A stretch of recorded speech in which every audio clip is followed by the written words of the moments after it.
Jadi Pak, yang kami ketahui di Desa Kajokan ini unggul dengan komoditas jeruk siamnya. Bapak sendiri juga menanam jeruk siam, Pak? Ada juga.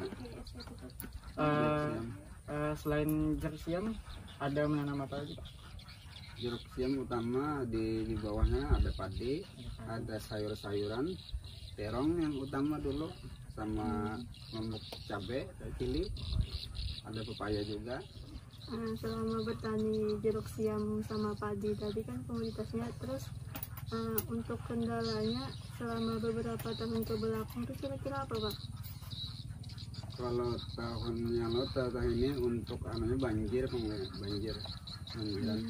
Kalau ini daerah rendah, dan kalau daerah tinggi di pegunungan, kalau daerah rendah itu pertama banyunya, kalau terlalu kemarau pulang tanahnya itu bisa pecah. Nah, kekurangan air, nah itu perlu mesin. Nah, mesinnya belum ada. Nah, itu. Kalau dampak dari tanaman lain Pak, kayak cabai, padi. Nah, itu menurut petaninya aja lagi. Menurut petaninya kalau bisa menghasilkan anunya, tempatnya jalan tanahnya itu masih bisa banyak tambahan yang lain. Tapi kalau petaninya bisa, kalau kada bisa sudah tanam jeruk misalnya, padi sudah ya. Jadi selama banjir yang kemarin tuh banyak tanaman-tanaman yang mati ya, Pak? Banyak. Terutama pada jeruknya sendiri. Iya, jeruknya mati, banyak mati. Yang lain pisang-pisang semua mati apalagi anunya jeruknya. Dan itu pun keuntungan dari Bapak sebagai petani juga menurun Pak akibat dampak dari banjir tadi. Iya. Dari pemerintah desa sendiri Pak, apakah sudah memberikan solusi terhadap kendala yang Bapak alami? Sementara habis banjirnya belum ada lagi. Belum ada Pak. Dari penyuluh-penyuluh juga belum ada Pak. Belum ada turun ke lapangan. Berarti untuk peran penyuluh kepada petani ini masih belum ada disalurkan kepada petani di Desa Kajokan ini, Pak? Belum ada. Oh, kalau bantuan sebelum akhirnya ada, cuma kurang rasa gitu, kurang terlambat lah gitu, terlambat. Kan harus menanam bulan 4, datang bibit bulan 6, kan kada terpakai juga. Yang hama makannya tikus. Jadi rusak timbul Pak. Rusak. Hasil dari buah-buahnya. Iya. Untuk bantuan dari penyuluh atau pemerintah itu kira-kira merata Pak kepada seluruh kelompok tani dan para petani-petani di Desa Kajokan ini? Oh, kada merata. Untuk kelompok tani ya. Kalau untuk kada kelompok itu kada dapat. Kira-kira bentuk bantuan dari pemerintah dan penyuluh itu apa, Pak? Yang semalam itu ada pupuk sama obat sama bibitnya ada. Malah lepas bulannya jadi kada bisa dipakai, hanya obatnya yang dipakai. Untuk bantuannya tuh setiap bulan ada Pak? Tidak mesti juga. Ya, mesti menurut usulan. Kalau kita mengusul bisa dapat, itu pun bisa kada.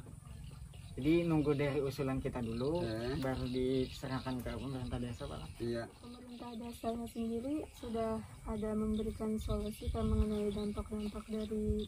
Belum ada pun lagi. Mungkin kita kada tahu, mungkin sudah bagian aparat yang mengusulkan, tapi kita kada tahu. Harapan pian kepada pemerintah dan penyuluh untuk para petani di Desa Kajokan ini apa, Pak? Pertama, bibitnya kalau di bantuan tuh harus tepat. Kalau kita minta tepat waktunya, lawan kalau musim kering sini minta mesin musim kering, nah harus ada mesinnya. Sedot banyu. Iya. Nah, di kelompok kami belum ada perontok. Nah, saya ada perontok. Yang tadi itu arisannya harus ada perontok ya. Ini kada lagi dapat perontok.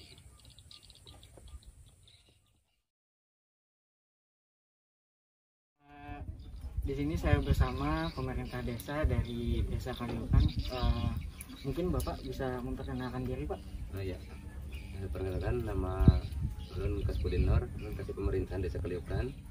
Desa ini Pak, apakah sudah ada kelompok tani Pak? Ada Jumlahnya berapa? 7 kelompok terbagi di beberapa RT. Untuk perkembangannya bagaimana? Dari kelompok tani itu. Ya, cukup baik saat ini. Kadang ada bantuan dari pemerintah yang membantu. Ketujuh kelompok tani tadi apakah aktif semua Kak? Ya, ketujuhnya aktif. Kemudian komoditas apa saja yang paling banyak ditanam sama kelompok tani di sini Pak? Saat ini selain berkebun, bertani itu padi sama jeruk. Selama ini kendala apa saja yang dialami oleh para petani selama beberapa tahun belakangan ini Pak? Saat ini kendala terbesar banjir, jalan usaha tani, sama pupuk yang besar kendalanya. Untuk bantuan pupuk dari pemerintah, kira-kira selama beberapa tahun ini lancar aja Kak? Untuk bantuan pemerintah nggak ada, yang paling beli itu pun kada lancar di kelompok tani saat ini. Dari pemerintah desa sendiri Pak, sudah memberikan apa aja kepada para petani? Saat ini yang kami sanggup berikan cuma perbaikan jalan untuk mengangkut hasil panen, itu aja yang baru bisa diberikan. Kendala dari yang dialami oleh petani-petani di sini tadi, kira-kira dampak untuk pertanian komoditas jeruk dan padinya itu apa Pak? Dampaknya Iya. penyakit sama banjir kemarin tuh banyak yang mati. Jadi untuk jeruk di sini kan banyak yang mati kan Kak? Ya, Terus untuk penanamannya kembali kira-kira itu kapan? saat ini sudah banyak yang menanam Hmm. dan kembali ke di lahannya. Beberapa dampak dan kendala tadi, kira-kira apa saja kendala yang diberikan oleh pemerintah kepada kelompok tani tadi Pak? Untuk pemerintah desa belum ada bisa memberikan apa-apa selain perbaikan jalan tadi itu. Untuk program kedepannya nih Pak, buat meningkatkan pertanian desa apa Pak? Kemarin kami ada menganggarkan untuk penanggulangan hama tikus, untuk membeli racun tikus saja, itu yang ada dianggarkan. Ini kira-kira hubungan dengan pemerintah desa dengan penyuluhnya itu kira-kira bagaimana Pak hubungannya? Pemerintah dan penyuluh cukup baik,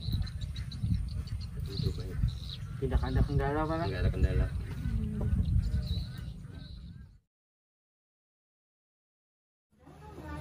Baik, untuk hari ini saya lagi berada di Balai Penyuluh Pertanian Kecamatan Istanbul.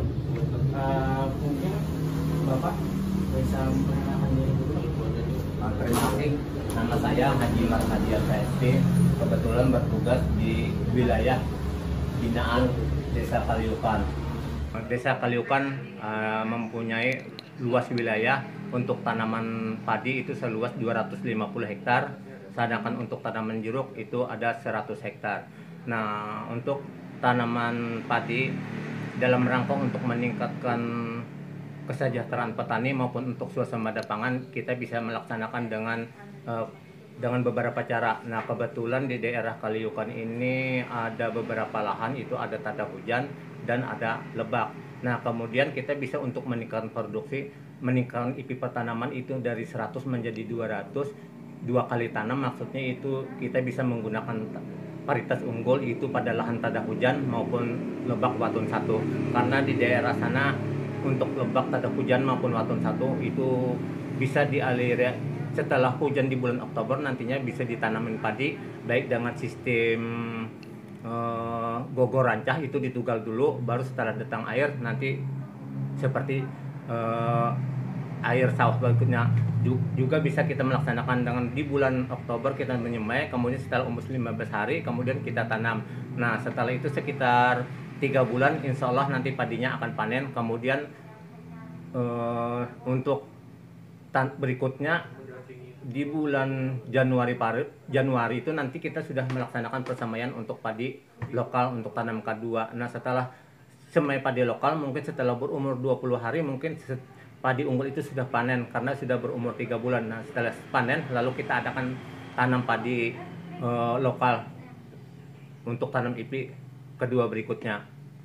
Nah, kemudian untuk tanaman jeruk tanaman jeruk di Desa Kalikun ini kebetulan sebagai komoditas unggulan di Kecamatan Astambul, karena kebetulan di Desa Kalikun ini pernah mengikuti lomba kontes jeruk itu untuk wilayah Indonesia, pernah menjadi juara 1 se-Indonesia dalam rangka kegiatan di Telikung Malang. Nah, mudah-mudahan dengan adanya kontes jeruk ini, tanaman jeruk yang ada di Kecamatan Astambul ini lebih meningkat lagi.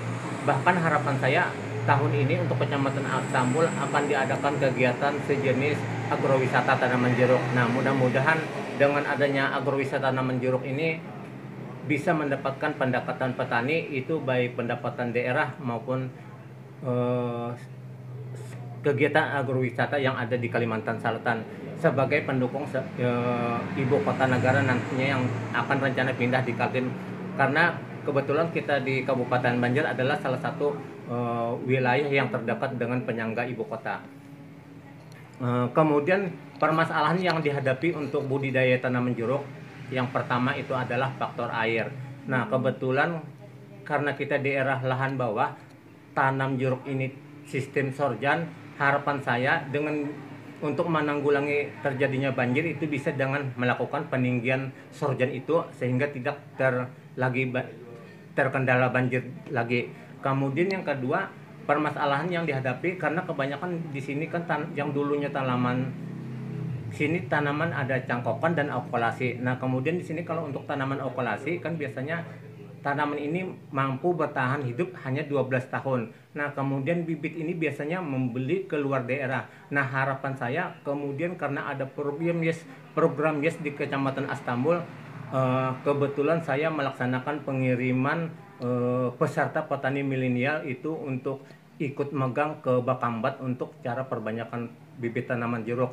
Mudah-mudahan dengan adanya program YES ini nanti bisa membantu petani Astambul itu cara pembuatan perbanyakan tanaman jeruk, dan alhamdulillah dari bantuan program YES yang dilaksanakan pada saat ini ada berupa kegiatan hibah kompetitif. Dari hibah kompetitif ini di Kecamatan Astambul ada mendapat 7 peserta CPCL YES dalam rangka untuk mensejahterakan petani muda ini. Di antaranya itu cara perbanyakan tanaman jeruk ini sudah dilaksanakan, rencananya akan dibantu oleh pemerintah. Kemudian tantangan apa saja dalam mengedukasi atau memberikan pemahaman kepada petani itu yang kiranya dilalui oleh para penyuluh saat ini? Tantangan itu memang banyak. Yang pertama untuk tanaman padi ini kan untuk merubah perilaku petani. Karena untuk merubah perilaku petani ini kadang-kadang kan kita sudah bisa melaksanakan, kemudian setelah nantinya dia melaksanakan, dia akan kembali lagi seperti yang dikerjakan yang dulu. Mungkin respon dari petani dalam pemberian penyuluhan dari para penyuluh ini bagaimana, Pak? Kalau respon petani baik untuk pelaksanaan kegiatan ini, terutama misalnya untuk budidaya padi untuk tanam setahun 2 kali, petani memang mau melaksanakan. Nah, program pemerintah kan ada istilah AOTP, asuransi. Nah, tapi setelah dilaksanakan kegiatan tanam setahun 2 kali, karena programnya kan banyak, ada hama tikus, ada burung, ada banjir. Nah, di sana yang tidak terkapar itu adalah masalah hama burung. Nah, burung ini tidak bisa dimasukkan dalam asuransi karena kebetulan yang banyak masalah untuk pengganggu tanaman padi ini adalah hama burung. Karena burung ini namanya istilahnya burung manyar ini bisanya datang sampai 1000. Kalau misalnya hama tikus bisa dikendalikan dengan cara mengandang. Kalau burung kan datangnya dari atas, jadi tidak bisa dikendalikan. Nah, kemudian untuk tanaman jeruk. Nah, untuk tanaman jeruk ini tantangan yang dihadapi itu adalah di sini kan banjaran tadi kita atasi bisa dengan melaksanakan peninggian tukungan. Nah, kalau masalah hama dan penyakit, mungkin kalau masalah hama kan dengan penyakit kan ada beda. Kalau hama kan kita bisa dilihat dengan mata, kalau penyakit tidak dapat dilihat mata. Nah, penyakit ini kan biasanya ada diplodia basah ataupun diplodia kering. Nah, untuk pengendalian diplodia basah maupun kering, kita bisa dengan melaksanakan dengan bubur trichoderma, itu kapur ditampur terusi, kemudian kita oleskan. Bahkan setiap tahun kita melaksanakan praktek pembuatan ini. Nah, setelah kita praktekkan, kadang-kadang kan petani karena ini waktu dan ada modal, tidak ada modal mungkin atau sayang modal, dia tidak melaksanakan berikutnya. Sebenarnya ada lagi yang lebih efektif untuk mengendalikan develop dia ini dengan agensi hayati. Misalnya kan di desa itu ada satu brotowoli atau jorong kita penawar sampah, kemudian sarai, kemudian laos, kemudian sabun. Dari yang 5 macam itu kita campur, kita blender. Setelah itu kita diamkan selama 6 jam dicampur dengan air. Kita saring yang kita blender tadi, baru kita oleskan. Itu sebenarnya efektif untuk mengendalikan baik tanaman jeruk maupun tanaman lainnya. Ini Pak, mungkin dalam pemberian pemahaman atau edukasi dari Balai Penyuluh Pertanian, apakah itu rutin seperti kayak 1 minggu sekali kepada petani atau 1 bulan sekali? Kalau menurut petunjuk, kegiatan penyuluhan itu kan ada laku susi, latihan, kunjungan, dan supervisi. Jadi latihan di BPP itu hari Selasa, kemudian hari Jumat administrasi di rumah. Kemudian untuk kunjungan maupun supervisi ke kelompok tani, itunya kita pembinaan. Itu kelompok tani itu kan penyuluh itu membina 16 kelompok tani dengan secara berjadwal. Berarti penyuluh itu seharusnya melaksanakan kunjungan setengah bulan 1 kali dalam 1 kelompok. Nah, tapi kita tergantung kesepakatan dengan kelompok. Kalau yang ada di Kaliokone melaksanakan pertemuan itu 1 bulan sekali, melaksanakan semua kelompok, anggota kelompok kumpul, kemudian secara mengadakan arisan, secara bagian di sanalah dia memecahkan suatu masalah yang dihadapi di dalam kegiatan pertanian. Baik, mungkin harapan dari Balai Penyuluh Pertanian dalam upaya peningkatan usaha pertanian kepada para petani apa Pak? Harapan-harapan itu terutama untuk meningkatkan produksi pertanian itu ada beberapa cara, diantaranya dengan cara pengolahan tanah. Pengolahan tanah kita harus sesuai dengan anjuran. Misalnya dengan pengolahan tanah, misalnya dengan secara menggunakan parang, arit, tajak, kita sebelum tanam harus diolah dulu supaya itu gulma yang ada di sawah itu busuk sehingga meningkatkan produksi. Kemudian yang kedua, pemupukan. Sebenarnya pupuk ini adalah merupakan salah satu untuk meningkatkan produksi selain pada pupuk alami. Nah, namun di sini ada permasalahan yang dihadapi oleh petani karena kan untuk membeli pupuk bersubsidi itu petani menggunakan ERDKK. Jadi dalam ERDKK itu penyuluh bersama petani itu membuat perencanaan luasan lahan dalam kelompok tani, berapa keperluan petani untuk membeli pupuk bersubsidi. Nah, setelah diadakan musyawarah antara anggota kelompok tani maupun ketua kelompok tani berapa keperluannya, lalu diinput ke balai penyuluhan, kemudian berapa keperluannya nanti ada timbul istilahnya itu target keperluan pupuk di kelompok tani itu. Nah, setelah itu nanti dari kios nantinya akan bekerja sama dengan penyedia pupuk itu pintu utama untuk mengadakan pupuk di kelompok tersebut. Namun permasalahan pada saat ini kelompok tani ini kan kebanyakan tidak punya modal. Nah, saat ini yang perlu saya atasi adalah bagaimana cara pemupukan modal di kelompok tani agar kelompok tani ini mempunyai kas di dalam kegiatan kelompok sehingga bisa untuk membeli pupuk. Sementara ini kan petani kios yang membelikan pupuk dulu, baru petani bayar ke kios. Seharusnya petani yang dulu bayar ke ngumpul ke ketua kelompok lalu bayar ke kios. Nah, itu seharusnya itu yang perlu kita motivasi agar petani ini bisa benar-benar mandiri dalam kegiatan di kelompok. Mungkin balik lagi ke masalah yang lomba jeruk tadi Pak. Ya. Dari untuk desa Kaliukan sendiri untuk juara 1 lomba jeruk itu menang pada tahun berapa Pak? Tahun 2019. Oh, baru-baru ini aja Pak? Ya, sekitar 7 tahun, bukan 2019, sekitar 7 tahun lah. Oh iya.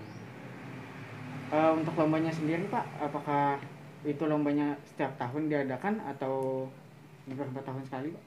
Untuk kegiatan lomba jeruk itu kan ada yang tingkat kabupaten, ada tingkat provinsi, ada tingkat nasional. Nah, alhamdulillah setiap kegiatan lomba Astambul ini selalu ikut kegiatan lomba baik di kabupaten maupun di provinsi. Jadi sementara untuk pandemi ini tidak ada kegiatan sudah 3 tahun ini karena ada pandemi, jadi tidak ada kegiatan lomba seperti ini. Biasanya untuk kegiatan ini Astambul selalu mendapat nomor baik nomor 2 maupun 3 untuk baik kabupaten maupun provinsi.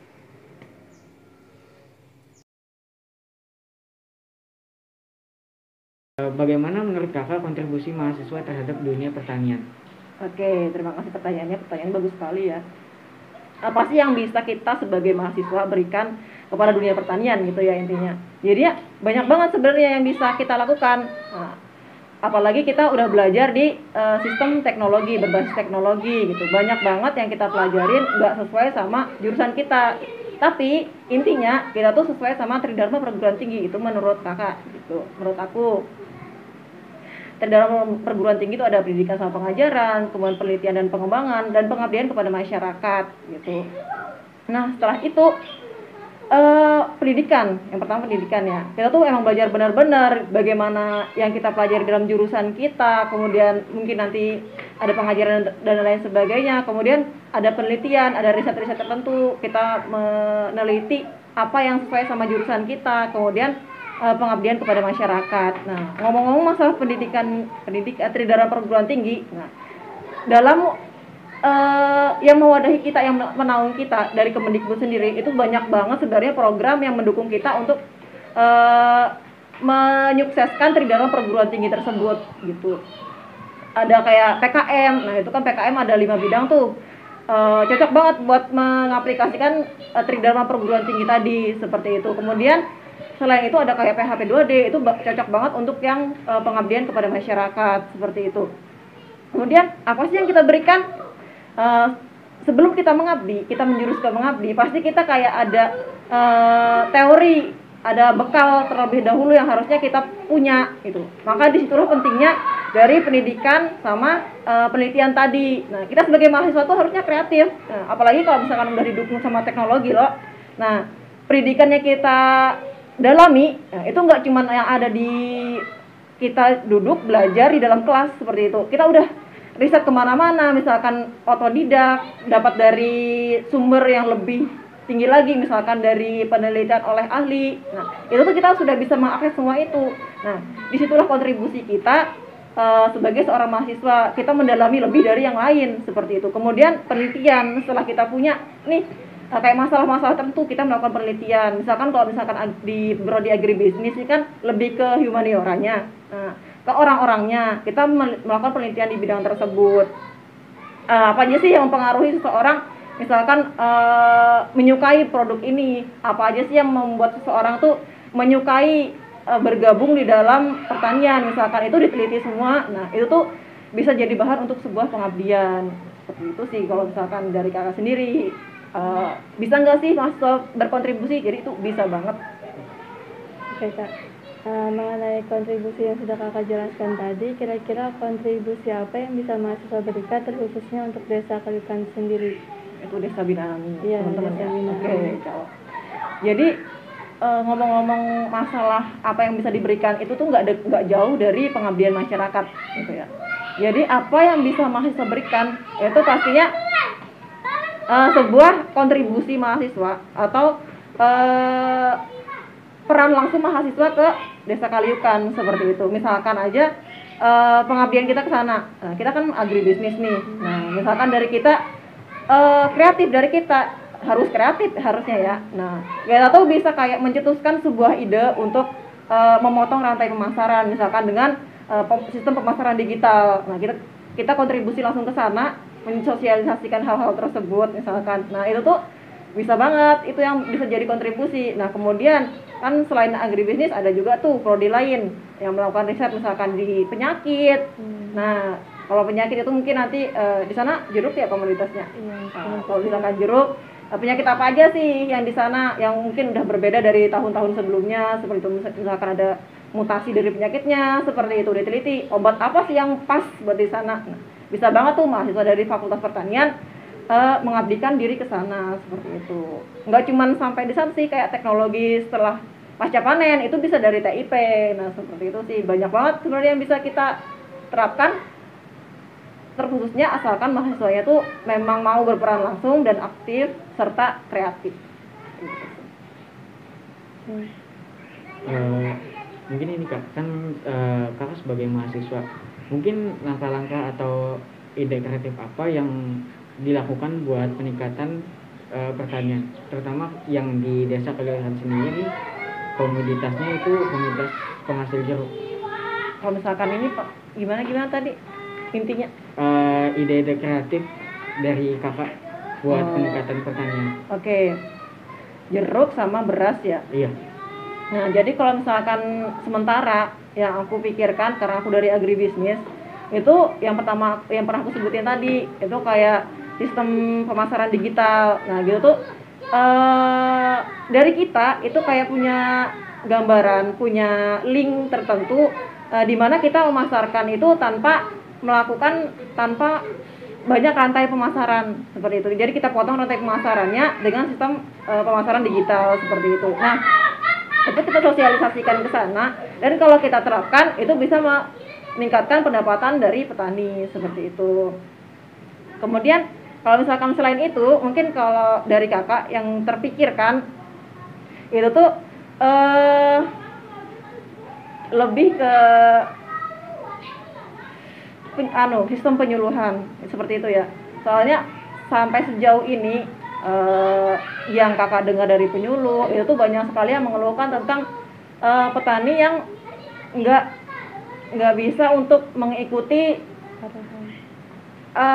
bukan peradaban sih sebenarnya, untuk mengikuti sajian yang ada saat ini gitu. Misalkan perkembangan saat ini kita harus gini loh. Nah itu tuh kita masih belum bisa, petani masih belum bisa seperti itu. Jadi Kakak terpikiran teknik tertentu yang membuat mereka tuh tertarik. Misalkan salah satunya aja kita sebagai contoh pelopor di sana seperti itu. Jadi pengen banget sebenarnya jadi bagian dari mereka mencontohkan kalau misalkan teknik ini loh sebenarnya bisa berhasil seperti itu, dengan bahasa-bahasa mungkin dengan perilaku yang berbeda dari penyuluhan mungkin yang sebelumnya seperti itu.